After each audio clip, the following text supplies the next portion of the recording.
Welcome back to Ocala Talks. On a Wednesday, it is the first Wednesday of the new year, January 5th. But it's the first Wednesday of the month of January, so that means Robert Colin from On Top of the World is here to join us. Robert, Happy New Year. Happy New Year, Tom. First visit from you of the new year. Hadn't seen you since last year. I know. It's been a while. Yep. At least 2 weeks, 14, 15 days. And a lot's happened in those 2 weeks, too. A lot has happened. You always bring interesting guests with you, Robert, and today's no different. Who do you have with you? Cammie Dennis, who's the fitness director for, more than just On Top of the World, but On Top of the World is part of what she does. And she leads all kinds of different fitness programs, health, nutrition, everything. And she's been on with me so many different times on this show because I love having her because she provides so much knowledge and information about getting fit, getting ready, even brain fitness. And she can talk about basically anything, but I love having her with her, so I'm excited to bring her back on. Cammie, Happy New Year. Happy New Year, Tom. Got to move a little closer. Okay. Got to move a little closer so everybody, we can hear you, but everybody else Alrighty. needs to hear you. How's that? Good. So January is perennially the month where everybody makes that commitment.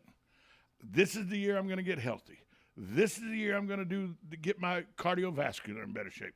This is the year I'm going to lose weight. This is the year that my wife and I have dedicated to making sure we live a long time. Do you hear that in January all the time? Oh, yeah. This is my time of year. I look forward to this very much.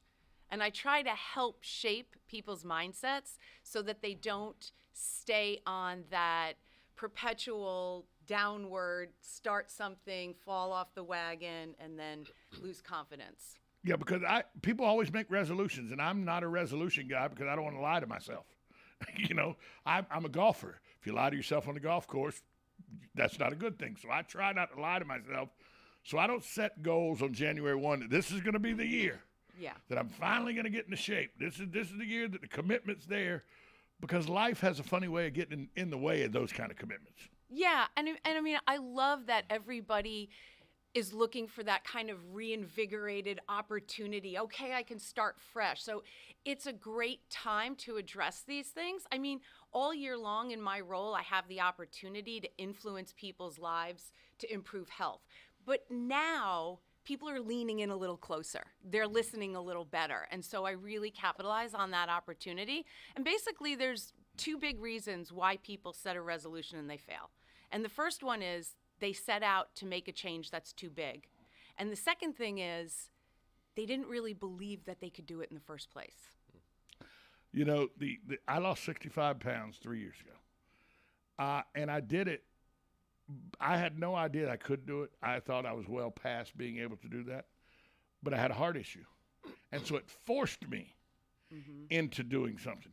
Sometimes being led to the water and then having your head held to the water to drink. And that's what happened to me with my heart issue. That caught my attention and made me understand either lose weight or die. But a lot of times people aren't, that's a very stark reminder for me, lose weight or die, because my blood pressure and heart were not where I think. But a lot of people don't have that kind of motivation. Yeah. And so they have to figure out a motivation to make sure they can press on and go forward. Yeah, but more than that, it forced you to make that a priority. It forced me to do it. It forced you to make that a priority. And so a lot of times people think, I want to be healthier and I want to lose weight, but they're not really willing to endure that little bit of discomfort to make that a priority and undergo some of the change process that's going to take. Yeah, I had an advantage, actually. People say, what do you mean you had an advantage? Your blood pressure and heart forced you to do it. Exactly, that was my advantage. Yeah. It took a scare of death before I decided. And by the way, the pandemic, I put 35 of it back on, which I have to, get rid of again. But there was no choice. I had no choice. Either get fit or die. And a lot of times when you're presented with that, you make the right decision. But like you said, people get ready to do something and then they fall off. Robert brought up a good thing when he said you don't just do wellness and fitness for the body. Mentally, you have to be fit and ready to do this kind of thing too. If you're not committed in your mind or you think in your mind you're going to fail at doing this, then that's exactly what's going to happen. Yeah, self-efficacy is huge. Self-efficacy is your belief in yourself that you can champion something. And so that's why mindset is so important. People have to look at the change they want to make, and they have to strategically put in place a plan that will make that happen. And you have to be ready to encounter roadblocks. That's just how it's going to go. And so when you hit that roadblock, you have to be ready for it. You have to have a plan of action, and you can't fall off and stay off the path. Everybody hits a wall. Yep. You have to figure out how to climb the wall. Let me ask you this: if you're a typical home, you live here in Marion County, you're married, maybe even have kids, my own situation, and you want to get physically fit, but you're like, I don't know about joining a gym, and I don't know about whether or not I can commit to doing this every day because just the way life is. What do I need to do to say to myself, hey, let's move forward. Let's start exercising. That's a great question. I'm so glad you asked that, because as a fitness professional and the fitness director at 3 very large fitness centers, you might be surprised to hear me say that joining a gym and starting a diet could probably be one of the worst things to do right now. Because if you are not going to find reward in that, if it doesn't fit into your schedule, you are not going to stick with it. You won't have success. So that's exactly the right way to be thinking, Robert. You need to figure out, what is it that I enjoy?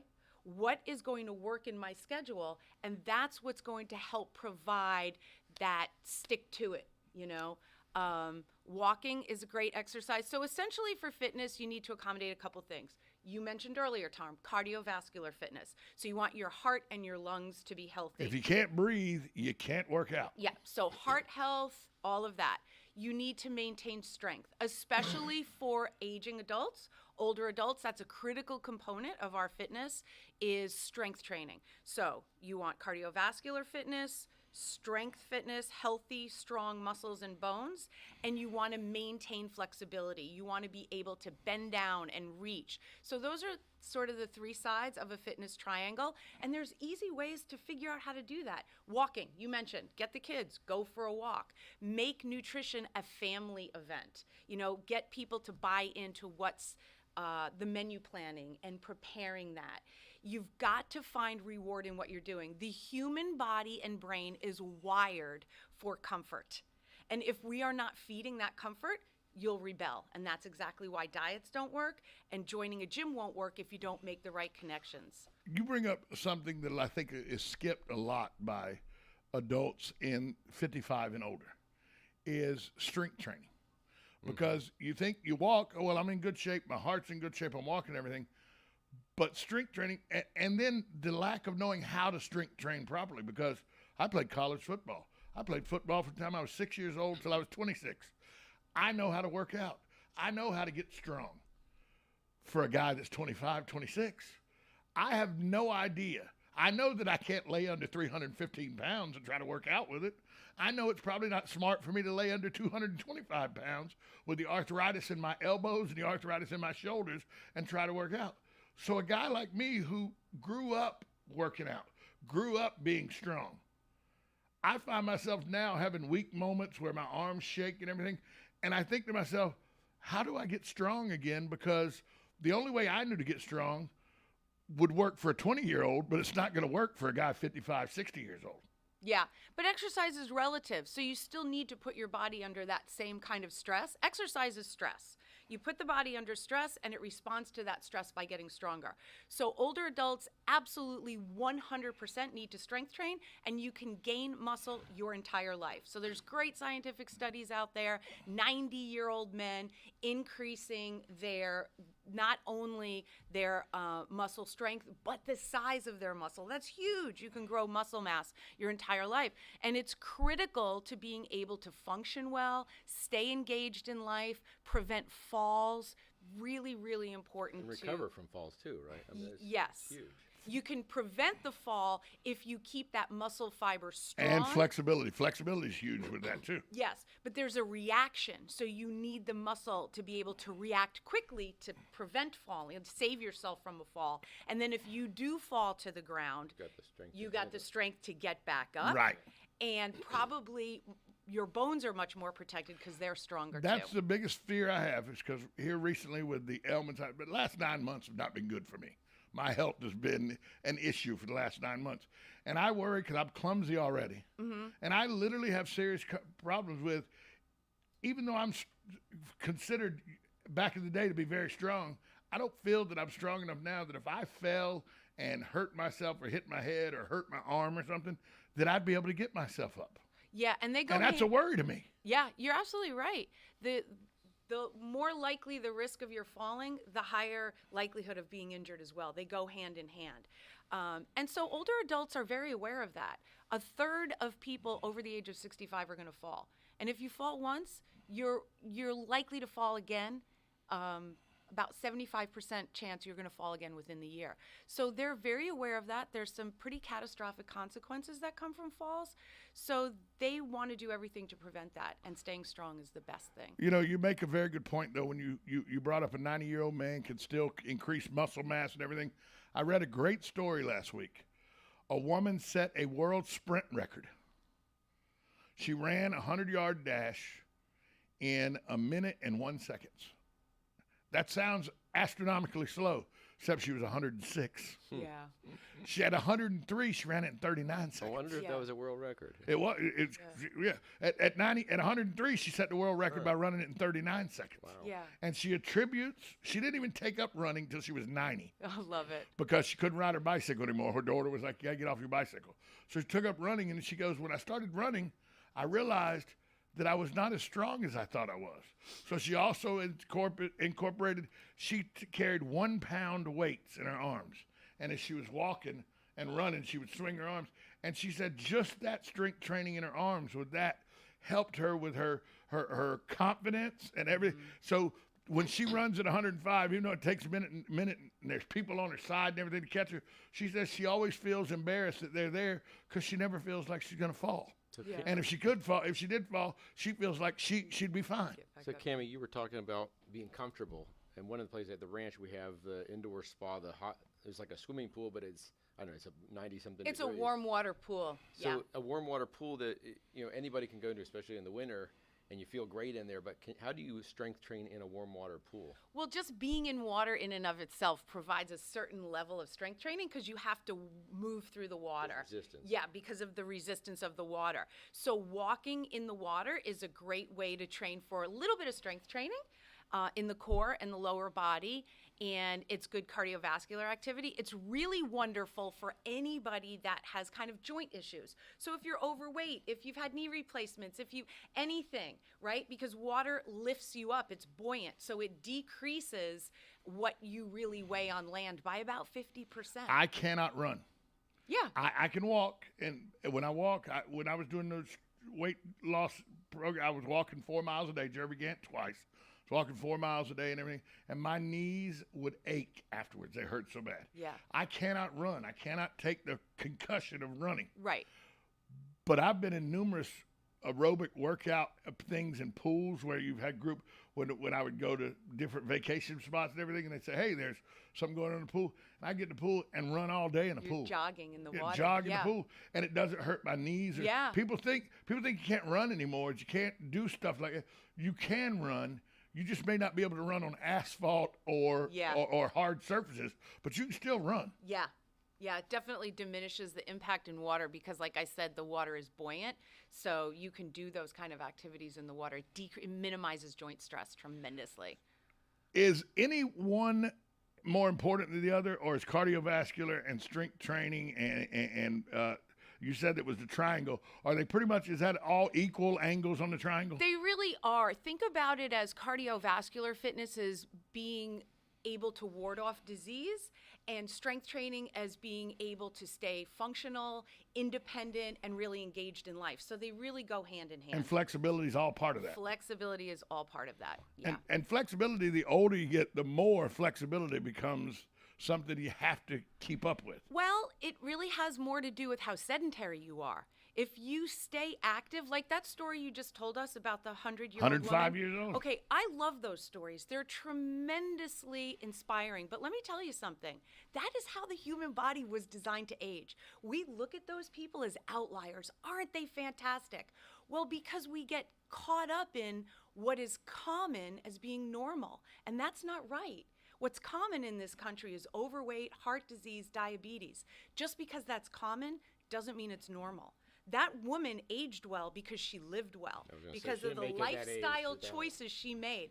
Nothing held her back when she couldn't ride her bike anymore. She said, well, I'll just take up running. I'll just take up running. See, she didn't have in her head that I'm a certain age, so I should do a certain kind of exercise. She also says that a beer a day helped as well. See? Balance in everything. Hey, you want to take a call real quick? Sure. Put the headsets on so we can hear the call. Good morning. You're on Ocala Talks. Hello. Hey, up to a couple of years ago, I was religiously on the treadmill for 45 minutes each day for my heart health, and I developed arthritis in my knees, and I can't do that anymore. What can I do to get my heart rate up without offending my knees? Well, there's several cardiovascular machines that could accommodate that. So you could try an elliptical trainer, which is going to take out that little bit of impact. So even though you're walking on a treadmill, there is some impact that will aggravate arthritis. But if you're on an elliptical, your feet are planted on those foot pedals. So there's not going to be any impact for your knees. Also, recumbent or upright bicycles, there's zero impact on a bicycle. So both of those will allow you to get that heart rate up and get that cardiovascular response you're looking for without aggravating that arthritis in your knees. Does the pool, again, Thank you very much. Water aerobics as Thanks well. for the call. So, yeah, I hadn't thought about how a treadmill is that even walking like I do is still a small impact, A little bit.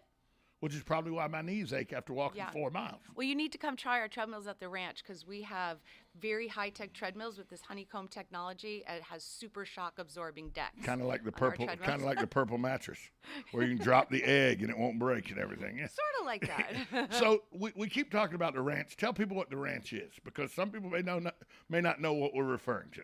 The Ranch Fitness Center and Spa is literally your one stop for fitness and wellness.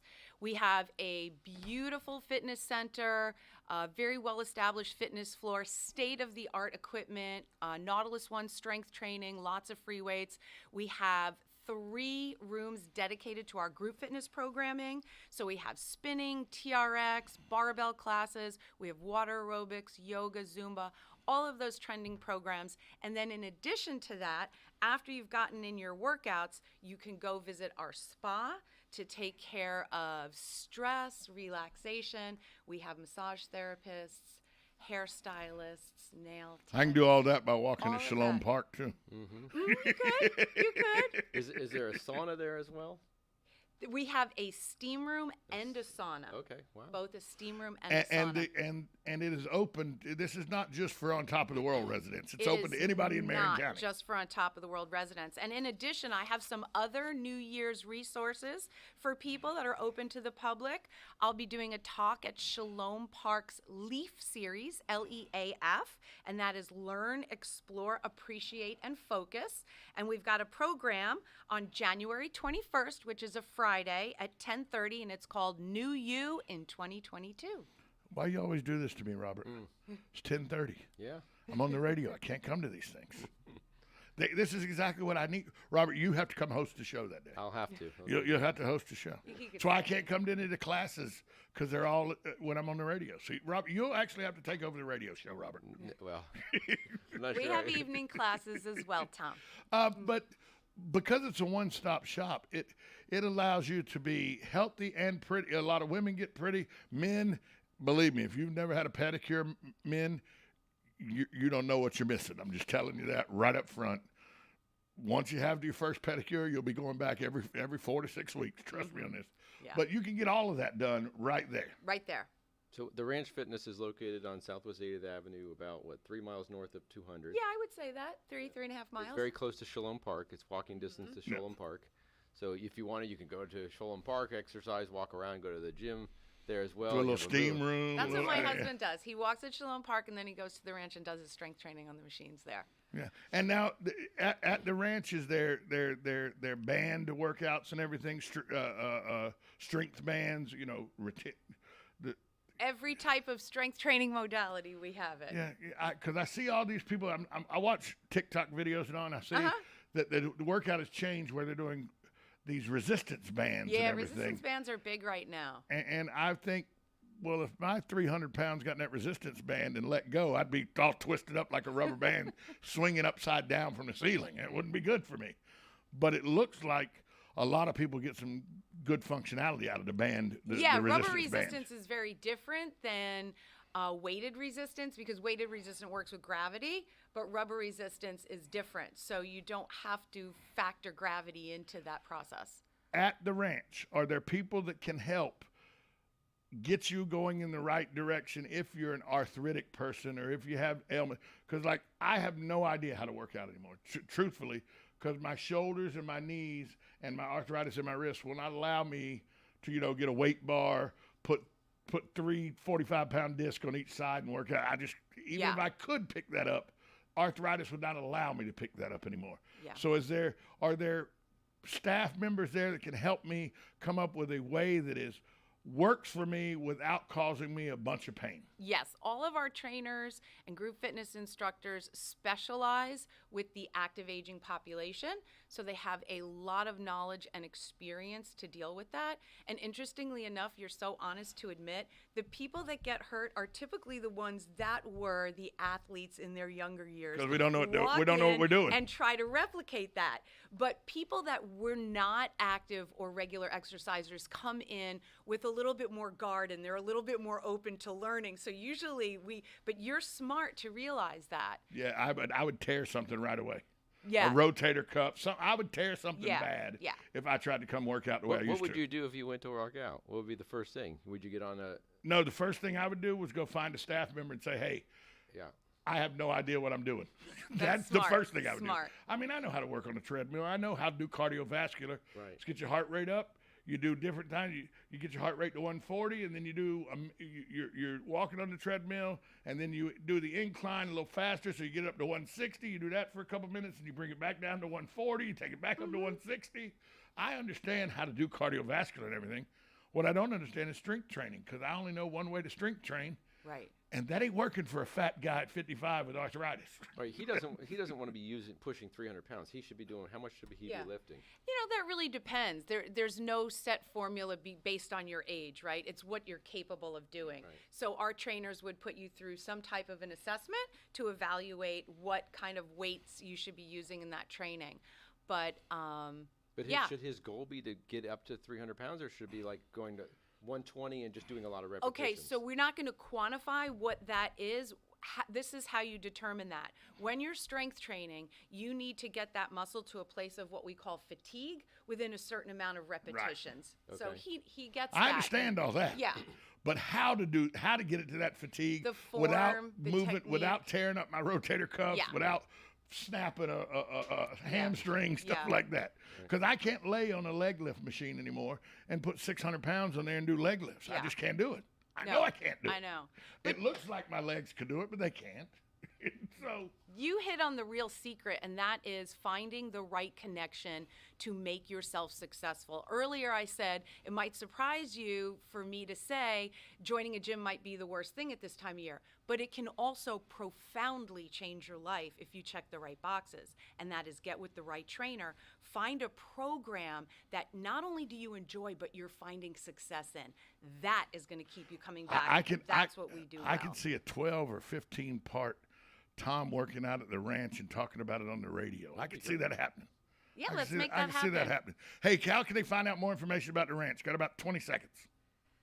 Well, ranchocala.com. You're going to find everything you need there to make an appointment at the spa and salon, to figure out what our fitness schedule is. We've got a member special going on January. We're going to waive the initiation fee. You're going to get a gift. Come in, take a tour. We're there to help you. And of course, On Top of the World has all kinds of fitness programs as well for you if you move there.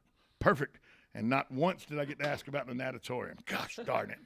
We'll do that next time, Robert. Yeah, next time. Next time. Thanks so much for being here. You're listening to WOCA, The Source. USA Radio News with Lance Pry. Georgia Secretary of State Brad Raffensperger announced Tuesday he initiated another probe into possible illegal ballot harvesting in the 2020 election. True the Vote submitted a complaint and digital data evidence to Raffensperger's office on November 30th. On the COVID-19 front, the United States will buy 20 million doses of Pfizer's COVID pill. That's doubling the previous order. Tennis star Novak Djokovic was granted a COVID vaccine medical exemption on Tuesday and will play in the Australian Open. And the new CDC guidelines changing isolation from 10 days to 5 days does not include getting a test after the isolation. Dr. John Brownstein from Boston's Children's Hospital on ABC News. This is all about the fact that there's